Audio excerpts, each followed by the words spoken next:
என்ன இது? எட்டனா எதுக்கு வச்ச? மொய் எழுதுனேன். எதுக்கு? சந்தோஷத்துக்கு தான். யார் சந்தோஷத்துக்கு? பொண்ணு மாப்பிள்ள சந்தோஷத்துக்கு. ஓ, இந்த 8 அணா வாங்கிட்டு பொண்ணு மாப்பிள்ளை சந்தோஷம் அடைஞ்சிருவாங்களா? இல்ல இந்த 8 அணா வச்சு சர்வதேச கடனை அடைச்சிடலாம்னு நினைச்சியா? இந்த 8 அணா வைக்கிறதுக்கு ஒருத்தன் வந்தியா? இல்ல, குடும்பத்தோட வரணும்னு பத்திரிகை போட்டிருந்தாங்களே, நாங்க 16 பேர் வந்தோம். அடேங்க அப்பா, 16 பேரா? டேய், நீங்க சாப்பிட்ட இலை எவ்வளவு தெரியுமா? ஒரு இலை 1 ரூபாய். 16 பேருக்கு 16 ரூபாய் இலைக்கே ஆகுதுடா. ஒரு வருஷத்துக்கு உட்கார்ந்து கட்டின மாதிரி கட்டிருக்கீங்க. கை விட்டு வாண்டிடுறேன். சத்தம் போட்டு பேசாதீங்க, மான பிரச்சனை. மானம் என்னடா மானம்? 8 நாவுக்கு மண்டி போட்டு குடும்பமே உட்கார்ந்து தின்னுருக்கீங்க. உங்களுக்கு மான பிரச்சனை வேறையாடா? சுபார், இந்த 8 அணா வச்சு இஞ்சி மரமா வாங்கி தின்னு, இல்ல சோடா வாங்கி குடு.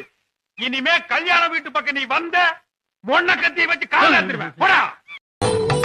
Download Share Chat.